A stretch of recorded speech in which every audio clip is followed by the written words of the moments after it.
္ဂလာပါခင်ဗျာမိတ်ဆွေများအားလုံးကိုယ်စိတ်နှဖျားကျမ်းမှချမ်းသာကြပါစေလို့ရှိဥစွာနှုတ်ခွန်းဆက်သမေတ္တာပို့သအပ်ပါတယ်ခင်ဗျာဒီနေ့ဗီဒီယိုမှာတော့အင်္ဂုတ္တရနိကေတိကနိပတ်အဓမ္မရာဂသုံးမှာဖော်ပြထားတဲ့လူတွေဘာကြောင့်အသက်တူရတယ်ဆိုတဲ့အကြောင်းကိုပြောပြပေးသွားမှာပဲဖြစ်ပါတယ်ခင်ဗျာ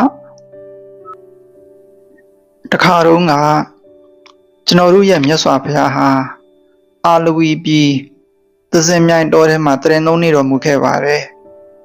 အဲ့ဒီအချိန်မှာပုံနာတထေးတယောက်ကမြတ်စွာဘုရားကိုအခုလိုလာပြီးတော့လျှောက်ထားမေးမြန်းပါတယ်အရှင်ဂေါတမဒီနေ့ခေတ်မှာလူတွေတက်တန်းတူလာကြတယ်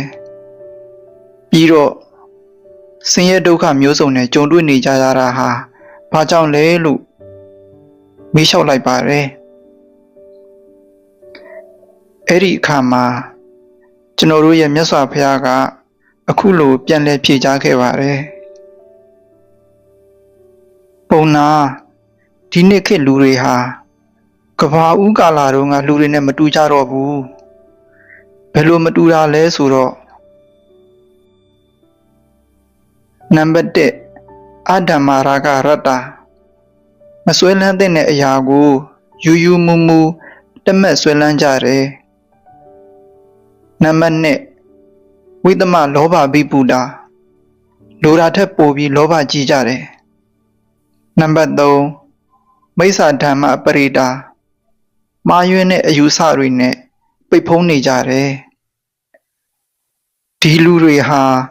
အသက်ကိုသေစေတတ်တဲ့ထူးခြားဆန်းကျယ်ပြီးအလွန်အမတန်မှထက်မြက်တဲ့လက်နက်တွေကင်ပြီးအချင်းချင်းတယောက်နဲ့တယောက်တပ်ဖြတ်နေကြတယ်ဒါကြောင့်ကလေးလူကြီးယောက်ျားမိန်းမစတဲ့အသက်ထောင်ပေါင်းများစွာသေဆုံးကြရတယ်ဒီလိုအချင်းချင်းတပ်ဖြတ်နေကြတာဟာလက်ထံတရာကစိုက်နေတယ်လို့ခေါ်တယ်အခုလိုအချင်းချင်းတပ်ဖြတ်ခြင်းဆိုတဲ့ဆင်းရဲဒုက္ခတွေနဲ့တွေ့ကြုံရင်ဆိုင်ရတာဟာလူသားတွေအသက်တူရတဲ့အကြောင်းရင်းတစ်ခုပဲဖြစ်ပါတယ်ပုံနာနောက်ထပ်အကြောင်းတစ်ခုကိုငါပြောပြမယ်ဒီနေ့ခေတ်မှာအဓမ္မရာဂဝိသမလောဘမိစ္ဆာဓမ္မဆိုတဲ့ဒီတရားဆို၃ခုကကြည်ကြဲပြန့်ပြန့်လွှမ်းမိုးနေတာကြောင့်မိုးခေါင်ရေရှားဖြစ်လာပြီးရာသီဥတုတွေဖောက်ပြန်လာတယ်ဒါကြောင့်ကောက်ပဲသီးနှံစိုက်ပျိုးတဲ့အခါမှာရေအလုံးလောက်မရလို့မဖြစ်ထွန်းတာလောင်မီးဖို့ကြလို့ပျက်စီးရတာမျိုးတွေနဲ့ကြုံလာရတဲ့လူသားတွေအတွက်အစာရေစာရှားပါလာကြတယ်နောက်ဆုံးမှာလူတွေငတ်မော့ခေါင်းပါမှုတန်ကိုရင်ဆိုင်ကြုံတွေ့ကြရတယ်အခုလိုအငတ်ဘေးနဲ့ရင်ဆိုင်ရတာကိုဒုဗိခန္တရာကတ်ဆိုင်တယ်လို့ခေါ်တယ်ဒီငတ်မော့ခေါင်းပါမှုဆိုတဲ့ဘေးဆိုးကြီးနဲ့ရင်ဆိုင်တွေ့ကြုံရတာဟာလေလူသားတွေအတက်တူရတဲ့အကြောင်းရင်းတစ်ခုပဲဖြစ်ပါတယ်ပုံနာနောက်ထပ်အကြောင်းတစ်ခုကတော့လူတွေကိုကျင့်တရားပျက်စီးလာကြတယ်တဦးနဲ့တဦးထောက်ထားငဲ့ညာမှုတွေကိုချင်းစာမှုတွေတနာညာတာမှုတွေကင်းမဲ့လာတာကြောင့်ကြီးနိုင်ငယ်ညံလှုပ်လာကြတယ်လက်နက်ရှိတဲ့သူကလက်နက်အင်အားကိုသုံးပြီးဓနအင်အားရှိတဲ့သူကဓနကိုသုံးပြီးအာဏာအင်အားရှိတဲ့သူကအာဏာကိုသုံးပြီးအချင်းချင်းအနိုင်ယူနှိမ့်ဆက်ညှဉ်းပန်းကြတယ်အချင်းချင်းညှဉ်းပန်းတပ်ဖြတ်မှု